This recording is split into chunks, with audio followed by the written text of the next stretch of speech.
नमस्कार साथियों, infusion notes के यूट्यूब चैनल पर आपका स्वागत है। यह सेशन रहेगा 27 अक्टूबर 2023 राजस्थान करंट अफेयर्स का।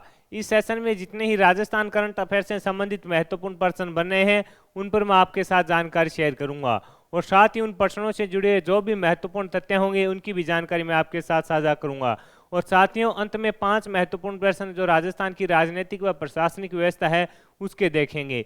ये क्वेश्चन, पांचों क्वेश्चन भी आपके लिए काफ़ी इंपॉर्टेंट रहेंगे। मेरा प्रयास है कि आपको एक ही सेशन में करंट अफेयर्स में भी अपडेट किया जाए और साथ ही जो राजस्थान की राजनीतिक व प्रशासनिक व्यवस्था है उसके बारे में भी आपको जानकारी शेयर कर दी जाए। मेरे द्वारा किया जा रहा यह प्रयास आपको पसंद आए तो इस सेशन को लाइक व शेयर जरूर कीजिएगा। इन्फ्यूजन नोट्स के यूट्यूब चैनल को लाइक व सब्सक्राइब कीजिएगा। शुरुआत करेंगे आज के सेशन की। पहला क्वेश्चन आपके सामने आपसे पूछा गया है कि हाल ही में किसे राधाकृष्णन समर्पण समाज गौरव सम्मान से सम्मानित किया गया। इंपॉर्टेंट लगा लेना साथियों, पूछा जा सकता है आपसे। आपसे पूछा है किसे राधाकृष्णन समर्पण समाज गौरव सम्मान से सम्मानित किया गया। आंसर होगा डॉक्टर योगिता शर्मा जी को सम्मानित किया गया। अब योगिता शर्मा जी को ये सम्मान दिया क्यों गया, तो साथियों इन्होंने लगातार 25 वर्ष है जो शिक्षा के क्षेत्र में बेहतरीन कार्य किया था, यानी महत्वपूर्ण योगदान दिया था। शिक्षा को बढ़ाने में इन्होंने 25 साल है जो बेहतरीन योगदान दिया था, जिसके चलते इन्हें राधाकृष्ण समर्पण समाज गौरव सम्मान से सम्मानित किया गया। किसे किया गया, आंसर होगा डॉक्टर योगिता शर्मा जी को सम्मानित किया गया। आगे बढ़ेंगे।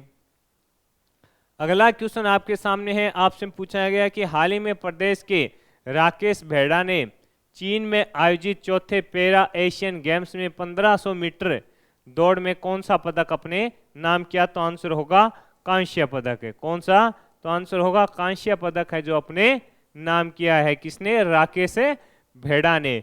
राकेश भेड़ा ने चीन में आयोजित चौथे पैरा एशियन गेम्स में 1500 मीटर में कौन सा पदक जीता, आंसर होगा कांस्य पदक जीता। किसने, राकेश भेड़ा ने। ये राकेश भेड़ा का संबंध किस जिले से है ये पूछे आपसे, तो आंसर होगा चूरू से इनका संबंध रहेगा। कहां से संबंध रहेगा, चूरू डिस्ट्रिक्ट से इनका संबंध रहेगा। ये चूरू के देपालसर गांव के रहने वाले हैं। चूरू जिले के देपालसर के रहने वाले हैं। कौन है, राकेश भेड़ा। इंपॉर्टेंट है, पूछा जा सकता है। आगे बढ़ेंगे। अगला क्वेश्चन आपसे पूछा है 26वें लोकरंग महोत्सव का आयोजन कहाँ किया जाएगा, तो आंसर है जवाहर कला केंद्र जयपुर में। 26वें लोकरंग महोत्सव का आयोजन कहाँ किया जाएगा, तो आंसर होगा जवाहर कला केंद्र जयपुर में किया जाएगा। कब से कब किया जाएगा, तो आंसर होगा 29 अक्टूबर से लेकर 8 नवंबर तक। 29 अक्टूबर से 8 नवंबर तक किया जाएगा। ये भी अपने को पता होना चाहिए। 29 अक्टूबर से लेकर है जो 8 नवंबर तक इसका आयोजन किया जाएगा। कहाँ, जवाहर कला केंद्र जयपुर में इसका आयोजन है जो किया जाएगा। इंपॉर्टेंट है, पूछा जा सकता है आपसे। आगे बढ़ेंगे। अगला क्वेश्चन आपके सामने है कि आईपीएल में राजस्थान रॉयल ने किसे अपना बॉलिंग कोच नियुक्त किया है, तो शेन बॉन्ड को नियुक्त किया है। आईपीएल में राजस्थान रॉयल्स की टीम है उसने किसे अपना बॉलिंग कोच यानी गेंदबाजी कोच नियुक्त किया है, तो शेन बॉन्ड को किया है। ये कहाँ के हैं, तो ये भी अपने को पता होना चाहिए, न्यूजीलैंड के हैं। शेन बॉन्ड है जो न्यूजीलैंड के हैं, ये भी अपने को पता होना चाहिए। ये किसकी जगह लेंगे, तो लक्षित मलिंगा है श्रीलंका के, वो राजस्थान रॉयल्स के पूर्व में गेंदबाजी कोच थे, उनकी जगह ये लेंगे। लक्षित मलिंगा की जो श्रीलंका के थे उनकी जगह शेन बॉन्ड अब राजस्थान रॉयल्स के गेंदबाजी कोच होंगे। आगे बढ़ेंगे। अगला क्वेश्चन आपसे पूछा है कि हाल ही में किसने यूरोप की सबसे ऊंची चोटी माउंट एल्ब्रूज के शिखर पर पहुंचकर तिरंगा फहरा दिया है, तो आंसर होगा वीरेंद्र सिसोदिया ने। किसने, वीरेंद्र सिसोदिया ने। किसने यूरोप की सबसे ऊंची चोटी माउंट एल्ब्रूज के शिखर पर पहुंचकर तिरंगा फहरा दिया है, तो आंसर होगा वीरेंद्र सिसोदिया के द्वारा है जो ये कीर्तिमान रच दिया गया है, नहीं इतिहास रच दिया गया है वीरेंद्र जी सिसोदिया के द्वारा। इनका संबंध पूछे तो ये जोधपुर से इनका संबंध रहेगा, यानी जोधपुर डिस्ट्रिक्ट से संबंध रहेगा।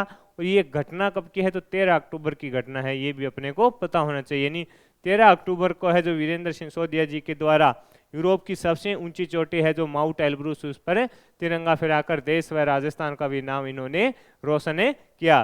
तो साथियों ये थे राजस्थान करंट अफेयर से संबंधित 5 महत्वपूर्ण क्वेश्चन, वो मैंने आपके साथ शेयर कर दिए। और उन प्रश्नों से जुड़े जो भी महत्वपूर्ण तथ्य थे उनकी भी जानकारी मैंने आपके साथ साझा की। अब अपने 5 महत्वपूर्ण क्वेश्चन देखेंगे राजस्थान की राजनीतिक व प्रशासनिक व्यवस्था के। उसमें पहला क्वेश्चन आपसे पूछा गया है कि राजस्थान उच्च न्यायालय के न्यायाधीशों में से कौन राजस्थान सरकार के राज्य मंत्री के पद पर आसीन रहे। राजस्थान उच्च न्यायालय के न्यायाधीशों में से कौन सा राजस्थान सरकार का राज्य मंत्री के पद पर भी रहा, यानी जो राजस्थान उच्च न्यायालय के न्यायाधीश थे उनमें से कौन सा न्यायाधीश है जो राजस्थान सरकार के राज्य मंत्री के पद पर भी रहा। तो आंसर होगा जस्टिस फारूक हसन। कौन है? जस्टिस फारूक हसन जी हैं।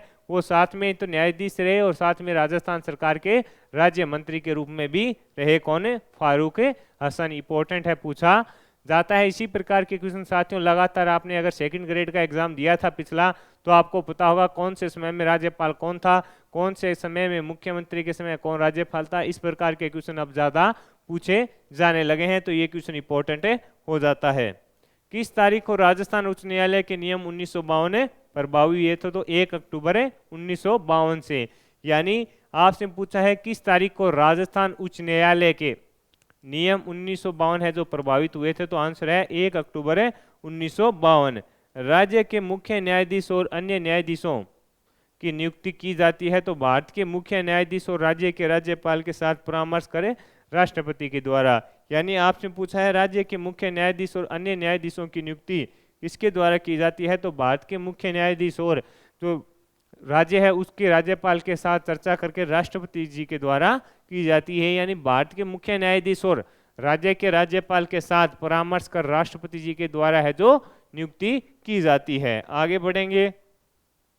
आगे है राजस्थान में नौकरशाह संगठन का प्रमुख कौन है? तो ये आपको ही पता है, मुख्य सचिव होता है। राजस्थान में नौकरशाह संगठन का प्रमुख कौन है? तो आंसर होगा मुख्य सचिव जी होते हैं।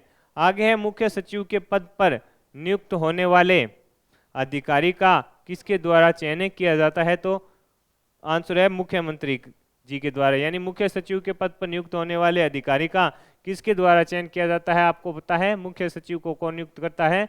तो मुख्यमंत्री जी के द्वारा है जो उसको चयन किया जाता है। साथियों ये 5 महत्वपूर्ण क्वेश्चन भी आपके लिए काफी इंपॉर्टेंट रहेंगे। मेरे द्वारा लिया गया सेशन आपको पसंद आया है तो इस सेशन को लाइक व शेयर जरूर कीजिएगा। कमेंट बॉक्स में भी अपनी राय दीजिएगा कि यह सेशन आपको कैसा लग रहा है। इसे अपने दोस्तों में भी शेयर कीजिएगा। धन्यवाद साथियों।